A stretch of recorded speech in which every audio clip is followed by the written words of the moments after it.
Assalamualaikum, kembali lagi bersama saya Putra di channel Nilwan Family dan Seribu Ilmu dalam acara ngoceh bukan sembarang ngoceh walaupun ngocehnya ngalor ngidul guys. Di sini ada aku dan ada Miko.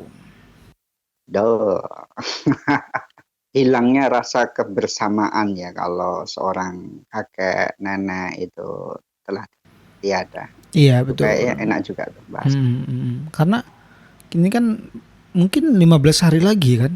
Itu sudah hari raya atau mungkin 20 hari lagi kan atau berapa hari sih? Ya sekitar gitu lah 20 harian Iya, mungkin ya, lupa. 20 harian. Nah, Kita akan hari raya dan pasti akan ada suasana yang berbeda ketika namanya Mbah itu sudah nggak ada gitu kan. Pasti akan berbeda. Rasa kebersamaan tuh pasti betul, hilang. benar-benar. Gitu sih. Pasti pernah ngalami kan? Pernah Biasanya kan ngalami. kalau Hmm. biasanya kalau kita lebaran ya, Hmm. rame-rame datang ke tempat Mbah gitu, ngumpul Ngumpul semua semua gitu. di satu titik yang sama Bahkan gitu. ada tamu-tamu dari jauh gitu kan ngumpul Ngumpul rame-rame, rame-rame. cucu-cucu. Jadi benar-benar nyatu. Iya. Tapi ketika kakek nenek nggak ada ya apa ya? Ya dewe-dewe akhirnya. Mm-mm. Kalau kita punya dua-duaan salah satu dari mereka misalnya ya enak gitu. Tapi kalau dua-duanya misalnya dari bapak nggak ada, dari ibu nggak ada, ya kesannya kan terasa banget tuh. Sampai kebersamaan yang pasti kan nggak ada gitu kan ya. Nah, kebersamaan jadi kayak terasa kosong aja gitu. Jadinya akhirnya dari rumah ke rumah, door to door akhirnya.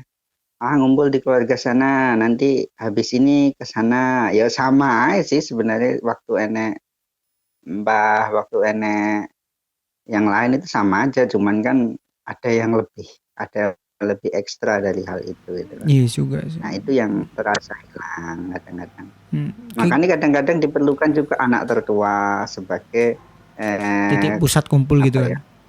Ya, titik pusat kumpul. Kadang-kadang gitu juga bisa juga sih. Cuman ya masih terasa ya, Terasa masih terasa berbeda ya gitu. gitu. Mm-mm. Kalau kayak gitu tuh kenapa sih? Kenapa bisa kayak gitu tuh? Apa yang membuat beda? Apa yang membuat anu tuh kenapa ada yang berubah gitu tuh? Sebenarnya faktor utamanya tuh apa gitu? Apa ya faktor utamanya ya? Mungkin karena kebiasaan kali ya. Nah, terutama mbah-mbah zaman dulu itu kan mereka punya rasa yang lebih gitu. Rasa sosial, rasa memiliki keluarga itu kan lebih memang. Iya juga sih ya. Jadi kadang-kadang ya, kadang-kadang tuh cuma demi wah iki cucuku datang ki, wah nanti cucu-cucuku datang bikin kowe walaupun walaupun itu benar-benar ekstra kerja keras gitu loh. Iya Kayak mbahku juga. dulu itu Hmm. kalau mau lebaran itu seminggu, bahkan seminggu sebelum lebaran itu Hmm. bikin kue kue wajik, kue lombok-lombokan, Kue kue danga-danga. tape tahun, kue dangak-dangak sagon Kue kue, ulang tahun. macam-macam kue lah. Terus Nah, kue ya si yang puas dibulet-bulet tuh banget. apa? Yang dibener-bener tuh. Nah, iya itu tape tahun kue Oh tape dibungkusi tawon ya. pakai kertas minyak. Minyak Tape kayak gitu-gitu tahun kan. juga. Tape tawon. Krecek biasanya juga kan ya. Akhirnya itu karena apa ya semangatnya mbah itu mungkin. Ya mungkin semangat itu hilang. Karena gini. Jadi karena tahun ini kan aku hari rayanya di sendirian di Surabaya nih ceritanya kan. Jadi aku tuh tanya-tanya ke temanku di Surabaya gimana sih hari raya di Surabaya itu.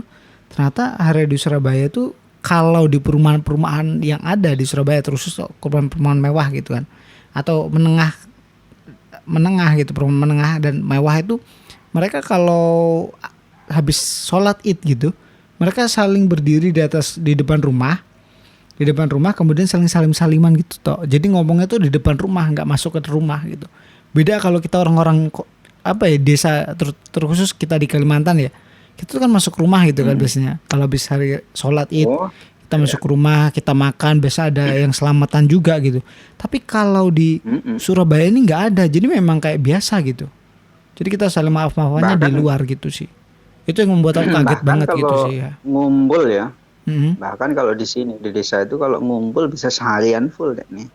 Iya itu yang makanya aku kaget di Surabaya itu wah kalau kataku kayak gini, aku pengen ke tempat apa bule gitu, ke tempat bude yang di Tuban.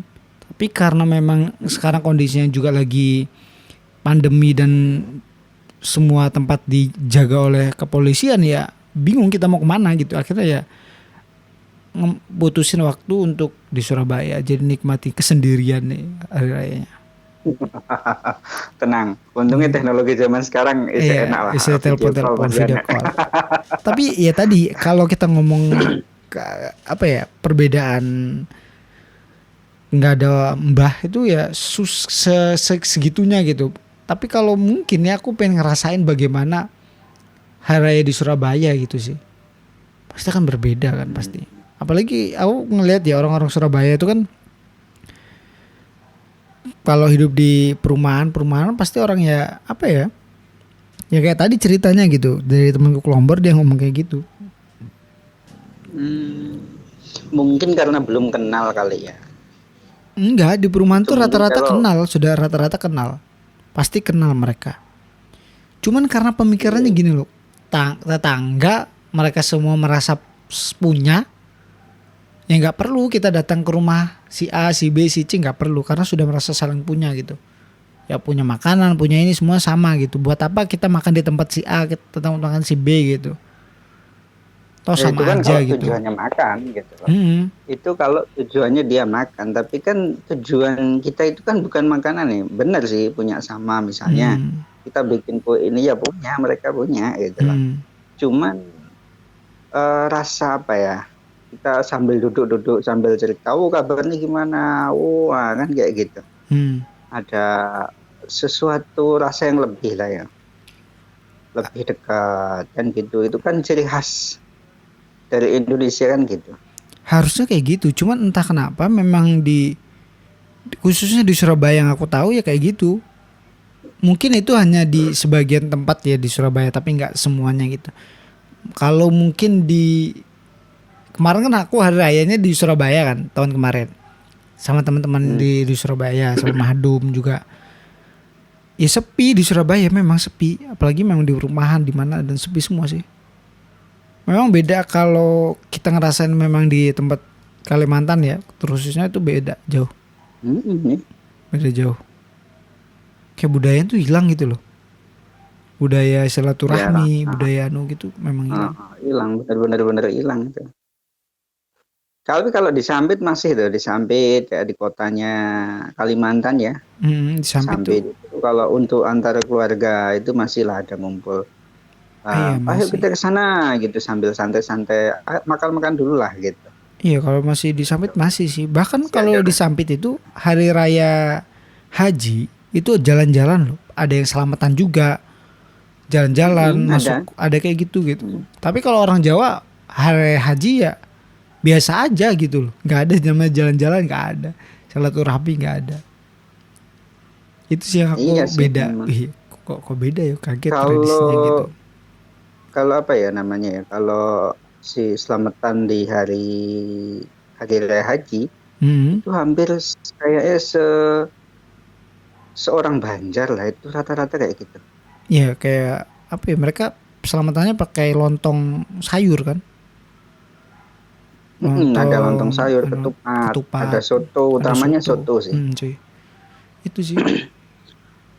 Sebenarnya orang Jawa pun bikin-bikin makanan sih untuk acara kayak gitu. Cuman di Hmm. daerah Jawa, di desa-desa tetap bikin cuman. Hmm. Iya kalau kayak apa ya, datang ke sana apa ya, kita kayak Bertamu lah. apa, bertamu itu nggak ada gitu loh. Nggak Hmm. sesignifikan si waktu Lebaran Idul Fitri gitu lah. Iya juga sih ya.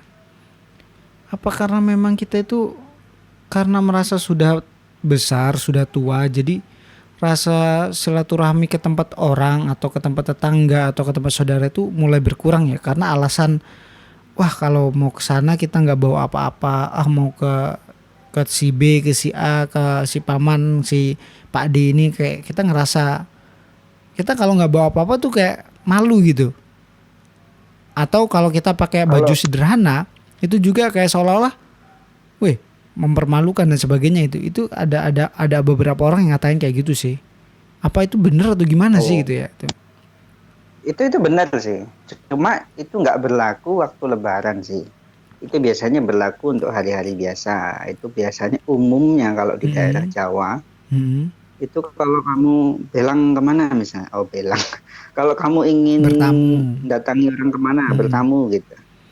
Kalau hmm, kamu nggak bawa apa-apa, hmm. itu udah kayak kesannya udah ngapain sih kamu dateng nggak bawa apa-apa gitu loh. Ya juga sih ya.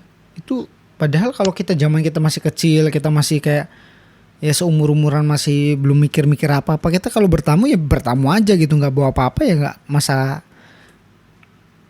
Nggak ada nggak masalah. ada masalah gitu. Tapi kalau kita semakin tua, kita merasa ya bertamu harus bawa apa-apa gitu. Walaupun kita nggak punya ya kita harus bawa apa-apa. Itu Padahal sih. kalau kayak Kalimantan sini ya, Hmm. kayak Kalimantan sini ya, Hmm. orang mau datang belang nggak bawa apa-apa. Apalagi orang jauh kita seneng Hmm. loh. Soalnya nggak gampang loh orang mau bepergian dari mana terus datang Hmm. ke tempat kita. Itu perlu ongkos dan biaya yang Hmm. cukup besar loh. Apalagi kayak dari orang Kalimantan ke Jawa. Hmm.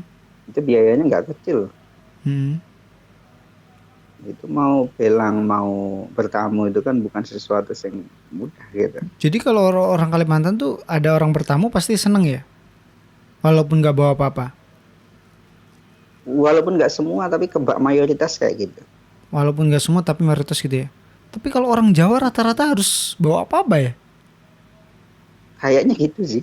Iya kenapa ya? Ini menarik sih Makanya sebenarnya. itu, makanya itu kalau selain hari Lebaran itu, Hmm. makanya kalau kita dari Kalimantan pergi ke Jawa gitu ya, Hmm. terus mau namu-namu gitu, kayak apa gitu ke sana. Soalnya ada yang pernah ngalami kayak gitu loh kejadiannya. Iya sih ya. Jadi Kenapa dari ya gitu kesannya ya? kacau ya. Padahal kan Entah bertamu kalau tuh katanya nih kalau kita bertamu ke tempat orang atau kemanapun itu kan bisa membawa rezeki. Walaupun memang rezekinya entah itu sehat ya, entah itu apa. Pokoknya kan namanya rezeki itu kan definisinya kan besar ya. Artinya besar banget gitu definisi yang dinamakan rezeki itu kan besar banget. Tapi kenapa orang tuh harus membawa membawa ini gitu loh, bawa bawa jajanan lah bukan ibaratnya. bawa rezeki. Nah, Mm-mm. ini kesannya bukan bawa rezeki sebenarnya, Bawa apa? membawa berkah, Oh, bawa berkah, berkah ya. berkah rezeki Hmm. namanya. Jadi itu berkah itu luas. Hmm. Kalau rezeki ini kan sebenarnya luas juga, cuma Hmm. pemahaman kita itu rezeki itu ya harta benda gitu loh. Iya juga sih. Padahal luas sebenarnya pengertiannya gitu. Ya itu rata-rata kayak gitu. Kalau kita dari Kalimantan pergi ke Jawa, atau misalnya orang mau buat reuni misalnya, ya kayak Hmm. gitu juga kejadiannya. Kejadiannya pasti harus Pokoknya harus yang harus kaya ya. pakai harus pakai pakaian yang bagus, harus ya minimal bawa-bawa atau apa. Nah itu kejadian biasanya kalau reuni gitu.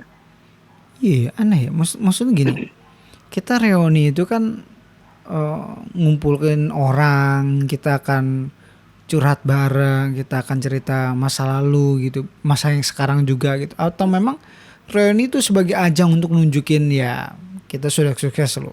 Ini aku yang dulu bukanlah yang sekarang gitu kan.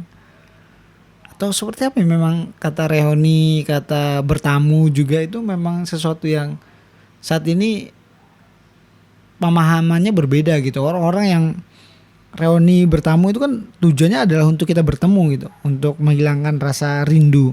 Tapi saat ini tuh reuni dan bertamu itu sudah menjadi satu ajang yang berbeda. Iya sih, benar-benar itu. Apalagi ditambah dengan Mungkin ini. Sekarang kan kalau di kota-kota itu kan rata-rata rumah pakai pagar tuh. Ya kan? Pakai benar tuh. pagar. Kalau kita mau bertamu itu kan kadang malas juga gitu, kayak ngetok pintu, ngetok apa, kayak wah ini ada orangnya nggak sih, wah ini apa gitu sebagainya. Jadi kayak harus ngeliat-ngeliat dulu, agak susah, harus ngecat dulu juga dan sebagainya. Kalau zaman dulu kita mau bertamu ke tempat temen atau tetangga kita atau kemana, kita langsung ya ketok pintu rumahnya gitu, nggak ketok pintu pagar. Dan itu yang banyak sih orang-orang yang curhat juga terhadap, ya kalau sekarang sudah ada pagar tuh mereka lebih menutup diri sih. Orang-orang yang punya pagar itu lebih privasinya lebih nggak mau diganggu sih rata-rata. Ya mungkin mereka punya alasan sih, Iya, misalnya untuk keamanan juga keamanan, pastinya. mungkin kan gitu kan. Apalagi Hmm. zaman-zaman sekarang kan di kota-kota besar ya, Mm-mm. banyak perompak lah ya, Mm. berarti kayak gitu sih. Jadi aku pernah curhat dengan sepupu aku gitu kan, yang apa notabene dia lebih punya keuangan lebih bagus gitu kan, lebih bagus. Dia ngomong bahwasanya kita itu nunggu orang-orang yang ibaratnya nggak apa banyak waktu walaupun nggak punya uang itu bertamu ke tempat kita gitu. Kan orang-orang kaya itu kan biasanya waktunya sedikit nih, ya kan, waktunya sedikit terbatas, jadi dia nggak bisa berkunjung ke keluarganya yang nggak punya atau seperti apa gitu. Nah, yang nggak punya ini ya kan, yang nggak punya ini ya cobalah datang-datang ke rumah gitu, bertamu. Mereka konon katanya tuh mereka seneng gitu, ngomong iya seneng kalau kalau seandainya ada yang datang ke rumah itu seneng gitu, walaupun nggak bawa apa-apa seneng gitu. Tapi namanya tadi karena kita adalah budaya Jawa, kalau nggak bawa apa-apa ya itu tadi akhirnya silaturahmi antara keluarga tuh mulai berkurang karena faktor itu mungkin salah satunya. Kalau waktu Lebaran itu sih nggak perlu bawa-bawa kayak gitu. Iya kalau Itu waktu tuh Lebaran. biasanya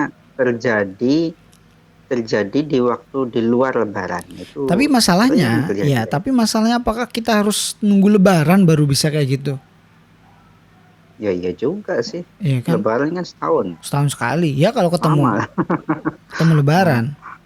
Kalau nggak ketemu Lebaran kan jadi Habis ya. susah habis gitu. Artinya memang ada apa ya? Sekarang tuh ada pola perubahan yang jauh berbeda gitu dengan orang-orang dulu, semangat yang dulu gitu. Itu sih. Kalau tradisi kalau ke tamu harus bawa-bawa itu aku belum tahu sih kapan dia ada, tapi itu udah cukup lumayan lama. Bahkan ketika aku waktu masih apa ya, awal ke Jawa pun juga udah ada gitu loh.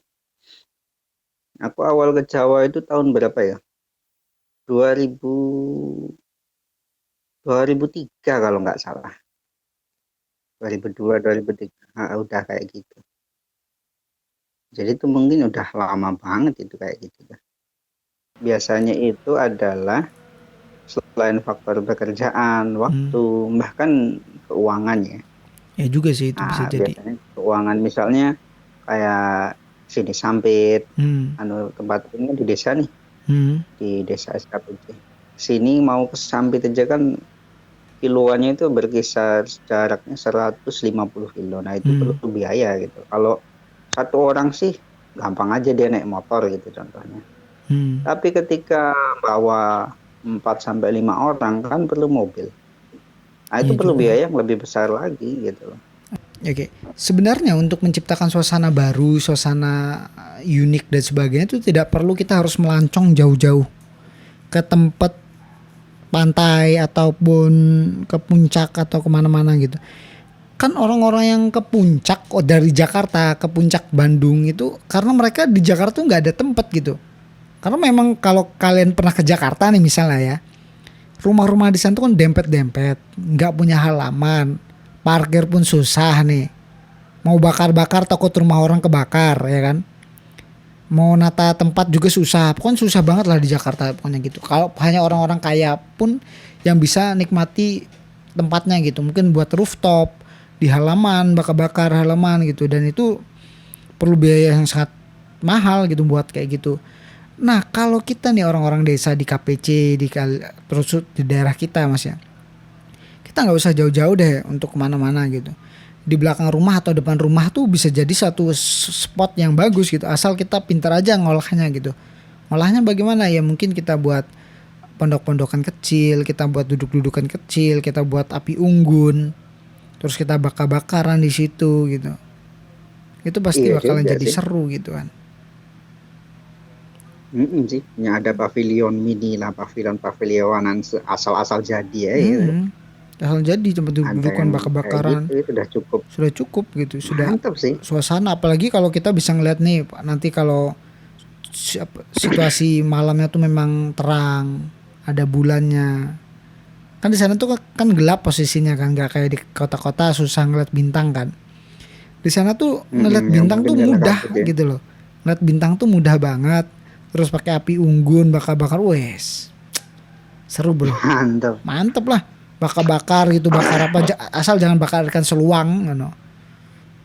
Loh, nggak apa-apa kalau bakar ikan seluruh kan lebih mantap lagi. Iya. Kita bisa mengundang yang nggak pengen diundang kan gitu. Nah, itu sih jadi apa ya, posisi-posisi kayak gitu yang nggak ada gitu di keluarga kita. Inovasi-inovasi itu yang muncul adalah pemikiran-pemikiran di mana kalau pengen seneng tuh harus jalan-jalan melancong gitu, harus ke ujung Tapi itu Pandaran kan gitu. ada bener ya kan gitu. Ya ada benernya juga, cuman kalau kita pikir nih tiap tahun ibaratnya setelah hari raya kedua ke ujung Pandaran, lihat apa di ujung Pandaran? Nah, ujung Pandaran kayak gitu-gitu doang gitu loh. Banyak orang gitu-gitu doang, susah air, apa coba yang mau dicari? Terus paling keluarga yang ikut hanya yang mampu-mampu, Oh iya yang juga. punya duit, yang lain Iya, nggak ada yang ikut, gamblang wes wae ning omah jomblo. yo. Bayangin kalau seandainya kita itu kumpulnya hanya di belakang rumah deh, rumahnya siapa gitu, dibuat suasana dengan seindah mungkin, banyak lampunya gitu, kayak kafe-kafe apa ya, yang lebih alami gitu. Mhm. Itu lebih oke banget itu. Karena memang saat ini itu banyak orang yang mencari kafe yang suasananya tuh alami gitu. Banyak Maka pepohonannya, desa-desa. banyak pepohonannya, terus ada apa ya, kayak buat tempat tidur gitu di atas pohon gitu. Pengennya kayak gitu malah orang-orang saat ini. Pengen kayak gitu. Dan potensi yang bagus terhadap wisata kayak gitu ya. Ini ada di tempatnya Lek Muroji itu di mana sih? Oh anu, di Samudra. Samuda. Wih itu Lali aku. gila, kalau Samuda tuh kalau ada yang pintar ngelola, jadi banget man. Jadi banget, hasil jadi banget. Kalau di kota ya berarti yang paling Hmm, dekat ya memang Samudra sih hitungan kayak Samuda, desa. desa yang desanya bagus Itulah banget bisa dikelola. Kalau desa kita seandainya dulu nggak tercemar dengan kelapa sawit ya. kelapa sawit tuh mungkin bisa Mantap jadi pasti nih hutan hutan banyak tuh. banyak banget loh Mungkin dulu. saudaramu juga masih banyak tuh kok. Pasti. Nah, gitu pasti. Jadi Itu tempat wisata saudaramu yang yang bagus itu. melompat-lompat di pohon tuh masih banyak banget. Tapi untuk saat ini kan jadi susah kan, jadi susah, jadi bingung kita mau arah kita tuh mau kemana gitu. Arah Iya kita sih. ya liburannya mau kemana dan sebagainya, aku jadi bingung gitu. Kalau dulu kita nyangkruknya di atas pohon jambu bisa, sekarang pohon jambu aja susah sarinya gitu kan. Ah, ah. Dan terasa konyol aja sih orang tua terus nyangkruk nih Ya menurutku nggak konyol-konyol juga mas. Karena saat ini rame-rame juga ya. rame-rame Ada juga. cucu-cucu, terus ada anak-anak, terus Hmm, orang tuanya juga ayo gitu kan nyangkruk rame nganjuk ke juga buah. sih ya. Konyolan mana kalau dengan orang-orang yang ini, mereka nggak tahu apa-apa gitu kan, joget-joget sudah tua gitu, lebih konyol Ya kan. itu lebih konyol lagi. Bagi kita Tapi konyol ya gitu. om pernah nggak ngalami yang waktu Hmm. dulu nih? Mengalami ya waktu Mbah masih hidup tinggal di ladang masih. Udah pernah ngalami nggak tuh? Aku mungkin dulu pernah ngalami karena aku lahirnya kan di sana, cuman aku nggak ingat gitu, Nah, nggak ingat. nggak inget ya. Nah Ya itu kan kecil dulu dong. banyak-banyak pohon. Mungkin kalau yang seumuranku mungkin masih inget lah ya ramenya waktu di ladang. Nih. Iya sih. Banyak pohon-pohon buah-buahan, ada jambu, sawo, rame banget tuh. Dan ini dulu itu kalau kita mau menciptakan suasana baru, misalnya gini, kita tuh main obor, itu kan sudah seneng banget kan. Iya, Main obor, jalan-jalan gitu. Nggak pakai motor dulu, masih pakai jalan kaki kan. wah seneng senengnya minta ampun gitu kan. Yang di umur Bebas. 20-an ke atas pun tetap bisa ikut yang main gitu, masih ayo kita kemana-mana gitu jalan-jalan. Tapi saat ini di mana Iya. kendaraan mudah dibeli, ya suasana jadi beda gitu. Mungkin tak pikir bukan karena itu sih, ya karena mereka males saja gitu loh mau jalan ke sana, mau capek langsung ya lah gitu, mungkin Naik karena itu motor juga. itu ya. Sih. Ya, ya apa ya, menciptakan suasana baru di lingkungan desa, terus desa-desa kita tuh, ya harusnya kita nggak bisa niru kota. Kalau kita niru kota, kita tuh bakalan ketinggalan jauh gitu. Karena kota tuh kan punya keuangan yang lebih lancar ya, lebih baik gitu. Mereka bangun padahal itu kota bangun bisa gitu. padahal kota sendiri itu ingin kayak desa. Sebenarnya mereka pengennya gitu sih. Mereka tuh pengen suasananya ya suasana desa gitu. Tapi gaji kota, pengennya gitu kan mereka. Ya, tapi karena keadaan tadi mungkin ya, Keadaan, keadaan atau situasi. sosial mungkin lingkungan ya, Hmm, macam-macam perkara lah banyak itu. Dan terusnya adalah pendidikan yang kita belum tahu sih. Edukasi ya. Edukasinya belum kurang. Sebenarnya kalau menciptakan suasana desa jadi wisata tuh saat ini sudah banyak gencar di mana-mana sih. Orang melihat potensi, oh desa ini bisa nih dikelola, desa ini, desa B sebagainya gitu. Bahkan dulu ada satu perumahan di daerah mana itu ya. Itu kan Mhm. kalau orang di situ awalnya belum terkenal kan. Orang-orang di situ apa nih gitu. Kita mau ke kota juga susah dan sebagainya. Sekarang orang-orang kota malah ke desanya gitu karena desanya dicat warna-warni. Terus naik turun desanya itu namanya akhirnya jadi desa Nepal, kayak di Nepal gitu, padahal itu ada di Jawa Tengah kalau nggak Jawa Timur gitu posisinya. Tapi kesannya itu dibuat kayak Nepal lah ya. Iya bisa, jadi memang carilah sesuatu yang memang dekat dengan kita gitu. Kita nggak bisa niru apa ya kota gitu, bangun-bangun gedung, bangun-bangun tempat mewah, nggak bisa. Orang lebih seneng yang esotik, yang punya Unik. karakteristik unik gitu. Mhm. Bener juga sih. Harusnya desa itu punya keunikan tersendiri, ciri khas sendiri ya. Ciri khas sendiri harusnya. Malah lebih apa ya kesannya. Oh ini loh dia. Mm-mm. Mungkin kan itu kita desa itu bisa kedatangan turis. Oh bisa banget pastinya, Turis. bisa banget. Oh ya Kalimantan ada desa yang bagus. Nah, turis datang. Iya kita bisa banget gitu. Kayak contoh mungkin potensi tempat kita adalah orang-orangnya. Kita ini kan orang banyak Kalimantan tuh, tempat desa desa kan desa transmigran ya khusus. Itu kan ada Mm-mm. orang Jawa, Jawanya kan banyak, Jawa Timur, Jawa Tengah, Jawa Segala macam Barat, orang. segala macam orang ada, kebudayaannya ada gitu. Kalau kita ngeliat 17 Agustus, kebudayaannya semuanya ada, reok ada, kemudian kuda lumping ada, kemudian tari Dayak ada gitu. Pokoknya semuanya ada gitu. Jadi kalau ngomongin budaya, wayang pun ada gitu kan. Sebenarnya itu jadi potensi untuk wisata bisa gitu.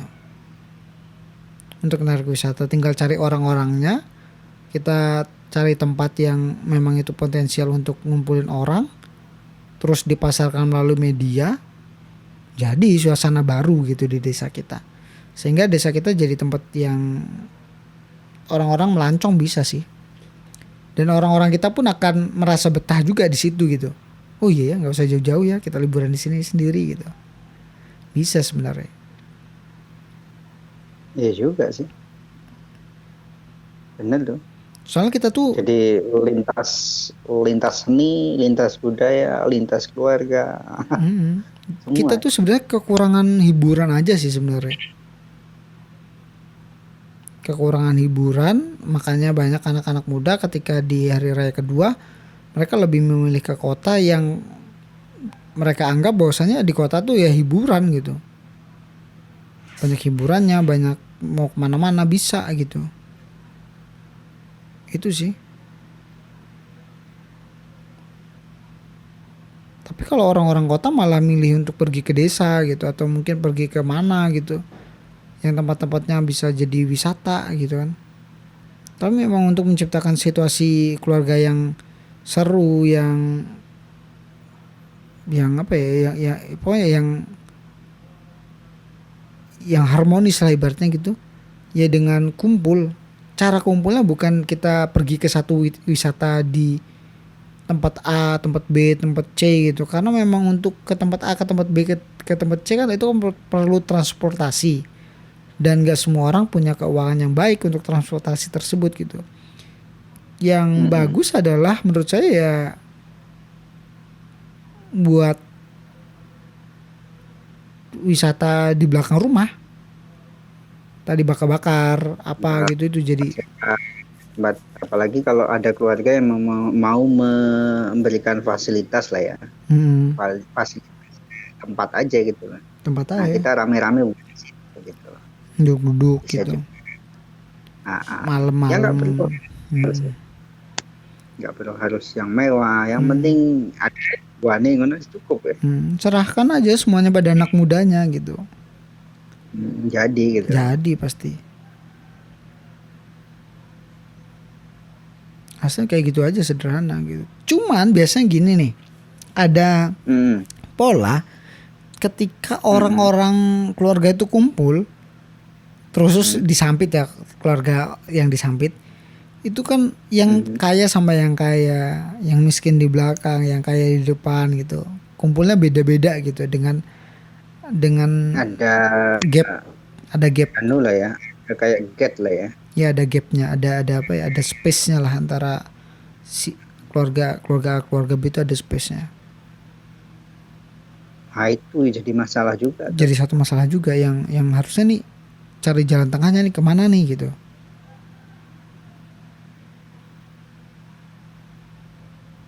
Walaupun mereka nggak sadar dengan hal itu, tapi itu kenyataan loh. Kenyataan gitu. Ada kayak space seperti itu loh. Iya sih, kayak gitu banyak sih space-nya. Jadi memang nggak semua orang bisa kumpul. Ya faktornya adalah sudah punya kehidupan masing-masing, punya kesibukan masing-masing, dan nggak ada waktu. Itu sih yang jadi kenapa keluarga tuh nggak bisa rakat lagi, nggak kayak dulu lagi gitu. Karena dulu tuh kan orang-orang pekerjaannya tuh, kalau kita ya, ini kan keluarga kita kan petani dulu ya, banyak petani. Mereka kan kalau petani itu kan ya kerjanya di lapangan, di petani perlu adanya kebersamaan, adanya gotong royong, baru bisa jadikan hasil keuangan gitu, jadi makan, jadi apa sebagainya. Tapi kalau sekarang kan ada yang pekerjaannya jadi PNS, jadi apa gitu sebagainya, dan waktunya sudah punya masing-masing pekerjaan sendiri gitu sih. Jadi itu yang susah untuk jadikan satu itu sih mas. Untuk menjadikan satu tuh susah banget pastinya. Pasti punya kesibukan masing-masing. Sebenarnya pasti ada solusi aja sih, entah waktu-waktu tertentu itu pasti ada sih solusinya. Ada, sebenarnya ada solusi sih. Selalu ada solusi sih, cuman ya pemikiran aja sih. Edukasi, perlu pemikiran, perlu edukasi, perlu tenaga juga untuk menciptakan hal-hal seperti itu. Tapi solusi yang aku tawarkan adalah gini mas, oke lah orang-orang tua yang memang nggak bisa datang gitu, anak-anaknya aja yang datang. Itu juga sih bisa. Anak-anaknya kumpul duduk gitu. Karena orang-orang tua kita tahu. Biarkan aja anaknya tuh kumpul sama keluarganya gitu, di mana sih, di tempat B sampai malam ya nggak apa-apa gitu kan, nggak masalah. Cuman ya itu jadi masalah lagi loh. Kenapa? Masalahnya adalah itu nanti dijadikan alasan mungkin bagi anak-anak muda untuk ingin pergi ngelayap kemana. Mau kumpul keluarga pak, ternyata iya enggak. Iya, itu tergantung anaknya lagi, tanggung jawab anaknya gitu. Sebagai anak kan harus memiliki tanggung jawab kan, harus dididik, ada pendidikan untuk tanggung jawab. Dia ya entah nge-live kemana ya urusan dia gitu, cuman kan harus ada tanggung jawab kalau apa yang dia ucapkan adalah tanggung jawab dia. Tapi Miko punya nggak solusi yang bisa membuat anak-anak muda itu semangat untuk ya kumpul-kumpul sama keluarga yang lain, yang tua-tua atau keluarga yang muda yang lain gitu. Padahal teknologi sekarang kan sudah mendukung dengan hal itu gitu loh. Sehingga membuat mereka-mereka itu males untuk ketemu langsung, mau pakai HP aja bisa kan gitu. Sama dengan orang tua, kalau menurut saya dengan orang tua itu perlu yang namanya pendekatan. Pendekatannya antara pertama yang tua dan yang muda gitu.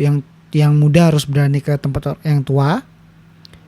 Yang yang tua itu juga harus mau dengerin yang muda gitu.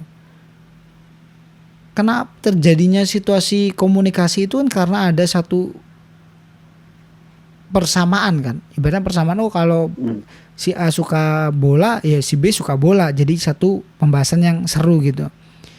Nah hal ini tuh yang nggak ada gitu antara orang tua dan anak muda tuh biasanya berbeda pemikiran. Yang A bahas ini, yang B bahas ini gitu, jadi nggak bisa sinkron gitu. Dan untuk menciptakan kesinkron ini, biar menciptakan situasi yang rame, ya orang tua itu harus apa ya, lebih terbuka gitu, lebih terbuka, lebih bisa apa gitu. Itu sih karena Mendengar dan memberi terus saling ngomong apa aja ngalur ngidul nggak masalah gitu. Itu yang kurang sih, karena memang banyak anak-anak muda tuh kenapa nggak berani banyak bicara dengan orang tua ya, karena pertama merasa kita harus hormat, terus takut salah ngomong dan sebagainya. Itu yang jadi masalah juga. Jadi nggak banyak orang berani ngomong dengan orang tua sih, yang lebih tua maksudnya. Kalau lebih tuanya cuman bandingnya masih sedikit ya oke gitu. Cuman kalau yang sudah lebih tua banget tuh yang agak susah tuh, sudah mulai ininya sudah hilang gitu. Untuk menciptakan hal kayak gitu tuh sebenarnya yang tua dulu harusnya deketin yang muda. Kalau menurut saya sih itu sih. Kenapa seperti itu? Karena ketika orang tua deket yang muda itu merasa gitu, apa kita tuh bisa oke gitu. Di perumahan tempat aku dulu di Surabaya, untuk menciptakan situasi kita punya kekeluargaan antara perumahan itu, di perumahan itu bisa ada kekeluargaan, yaitu kita itu ada kewajiban untuk nongkrong di pos satpam. Jadi ada jadwalnya. Jadi si rumah A, si rumah B itu setiap jam 8 gitu, jam 8 sampai jam 12 tuh harus ada di pos. Jadi rumah A, rumah B, ini rumah C, nanti minggu ini harus ada di situ. Supaya apa? Nanti kita tuh bisa ngobrol bareng, dengarkan bareng gitu. Bahas apa, bahas ini dan sebagainya gitu. Si Bapak A kemarin bahasnya adalah rokok gitu ibaratnya, karena dia pernah pengalaman kerja di rokok dan sebagainya, sini dan sebagainya. Jadi ada banyak cerita sih. Itu mungkin itu suatu solusi kalau di kota sih Mas. Nongkrongnya di iya juga. Memang ada kebenaran tentang hal itu sih. Ya bisa juga itu sambil nyelap-nyelip jaga-jaga desa lah. Sambil jaga-jaga desa gitu, nongkrong wajib nih pos ronda gitu. Sekalian jaga desa, sekalian kumpul gitu. Itu jadi seru.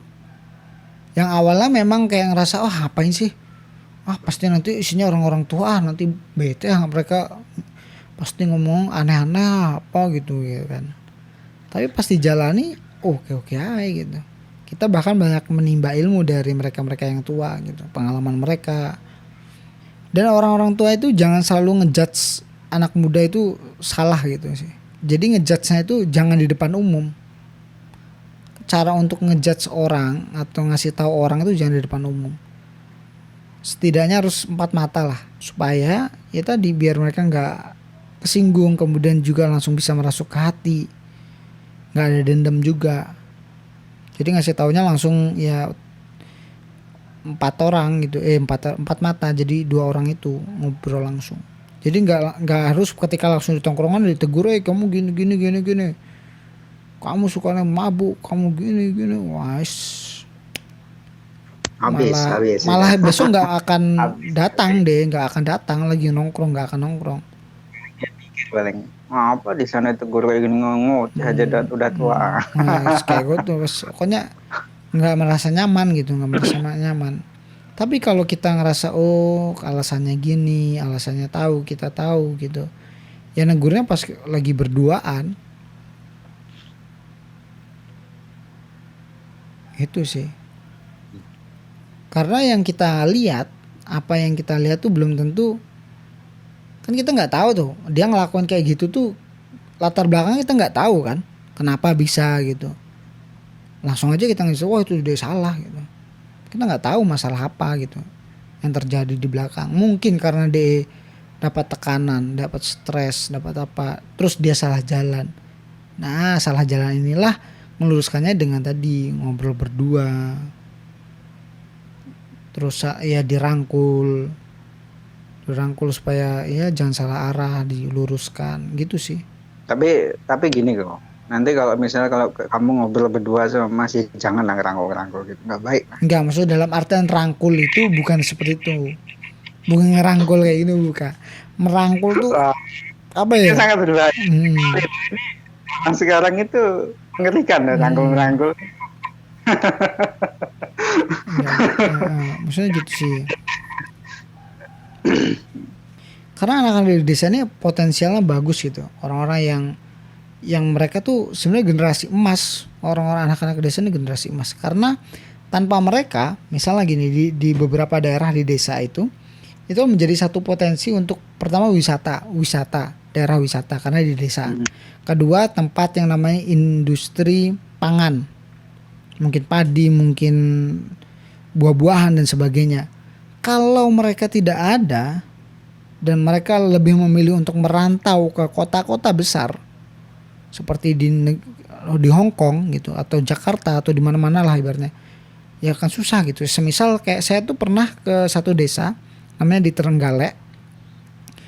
Dulu pemudanya itu mungkin karena punya semangat jiwa yang menggebu-gebu, mereka akhirnya buat wisata di sana. Cuman karena mungkin ya orang-orang desa itu kan punya pemikiran yang kolot ya, dan mereka nggak berani mau maju bersama. Akhirnya anak muda ini putus asa. Keputusan asa mereka itu akhirnya dibalas dengan untuk mereka pergi ke luar negeri. Ada yang merantau ke Papua, ada yang merantau ke Jakarta, ada yang ke Hong Kong, kemana-mana gitu. Sehingga di desa Tegaren itu tidak ada anak mudanya. Akhirnya wisatanya Jadi hilang. Yang tua-tua. Padahal potensi untuk wisatanya tuh banyak gitu. Misalnya besek gitu. Besek itu bisa dijual ke ekspor ke luar negeri bisa. Besek itu bisa dibuat wadah makanan gitu. Wadah kalau sapi itu kalau hari raya kurban bisa untuk mengurangi sampah plastik bisa, dan biasanya itu kan dibuat dari bambu, buat tas dari bambu, buat apa dan sebagainya, bisa jadi karya gitu. Tapi anak mudanya sudah putus asa, sudah merasa sudah nggak dihargai, sudah capek. Padahal gitu. Mereka sudah mau untuk mengawali hal-hal seperti itu ya. Sudah diawali malah mas. Sudah jalan, sudah di tengah. Cuman pas di tengah mereka putus asa, sudah capek, sudah capek. Aku lebih baik mencari kehidupanku gitu daripada harus berpikir untuk orang banyak gitu.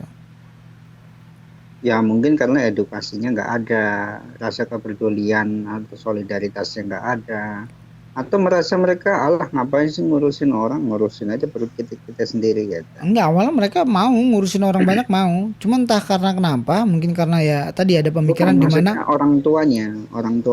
Oh iya, orang tuanya sih kan adanya. mereka sudah bergerak gitu. Ada juga pemikiran gini mas, banyak orang-orang desa itu menganggap anak-anak yang sudah sarjana, sudah pendidikan kemudian kembali ke desa tuh dianggap nggak sukses. Nggak etis ya. Nggak etis, nggak sukses. Wah nggak sukses lu, makanya kembali ke desa gitu. Iya juga Padahal sih, itu memang ada persepsi seperti itu. padahal mereka itu yang sarjana-sarjana ini pulang ke desa itu kepengen membuat perubahan di desa.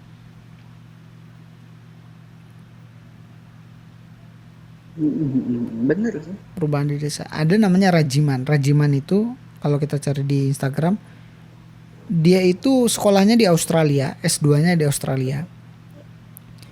Dia kembali ke Indonesia, kembali ke Palangkaraya dan kembali ke desa. Memang pertama ditolak keluarga, tapi dia meyakinkan ke orang tuanya bahwasan saya kembali ke desa. Saya kembali ke sini hanya untuk membuat sebuah perubahan. Dan akhirnya perubahan itu terwujud. Kenapa? Adanya dukungan tadi. Dan adanya kemauan orang-orang desa juga untuk berubah. Akhirnya dia menciptakan satu produk namanya hand apa gitu, aku lupa nama produknya. Produk itu akhirnya bisa sampai ke beberapa daerah, wilayah, bahkan ke internasional produknya. Jadi Padahal itu produk-produk kerajinan tangan dari kerajinan desa tangan aja ya. dari desa gitu loh. Jadi banyak sebenarnya potensial. Nah yang jadi permasalahan adalah desa kita ini apa yang kita punya gitu loh.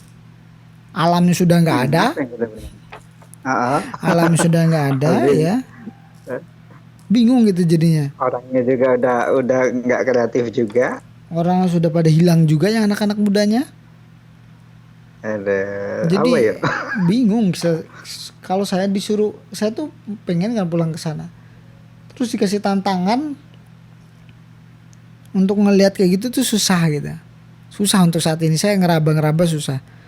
Kemungkinan perlu untuk membuat karakter desa itu jadi berubah dulu gitu. Mulai dari pendidikan, edukasi, kemudian penanaman hutan kembali, itu sih yang jadi bagus. Karena dulu di KPC kan kita ngerasa kalau kita cari pring atau bambu itu kan mudah. Dulu mudah. Wah kalau sekarang, Pohon bambu banyak banget. kalau sekarang suruh cari bambu, waduh, bingung, susah Ya pasti. paling kalau daun kelapa sawit banyak tuh. Kan tapi nggak bisa buat apa-apa gitu. Kayak daun dulu gini aslinya, kalau kita ngomong ini ya, kalau kita mau ngomong kreativitas, sebenarnya kalau desa Tanjung Harapan kayak masih kayak dulu gitu, kelapa tuh kan banyak. Kelapa itu dari ujung kelapanya sampai akarnya itu bisa diekspor, bisa dibuat kerajinan. Iya sih, serabut sawit, serabut kelapa sawit jadi sapu. Ya, kayak gitu. Batoknya bisa jadi keramik. Batoknya Banyak bisa jadi nggak hanya keramik, bisa jadi arangnya bisa diekspor ke Timur Tengah gitu. Bahkan ibu-ibu di mana itu 1,2 miliar ekspor dari apa itu namanya, dari arang. Kalau kita buat kesimpulan nih pagi ini nih, apa kira-kira yang lebih tepat untuk kita ini bisa menjalin silaturahmi, menjalin kreativitas, itu gimana tuh solusinya? Atau kalian yang di luar sana bisa memberi komen lah di kolom komentar kalau punya solusi untuk kita atau pembahasan baru untuk kita bahas. Oke, sampai di sini dulu acaranya. Pembahasan kita hari ini ngalor ngidul banget ngomongnya, dari lebaran sampai perjalanan kemana-mana ini, sampai ujungnya kreativitas anak muda dan lain sebagainya. Sekian dulu dari saya Putra dan Jatmiko. Like, share, dan subscribe bila kalian suka. Dan assalamualaikum.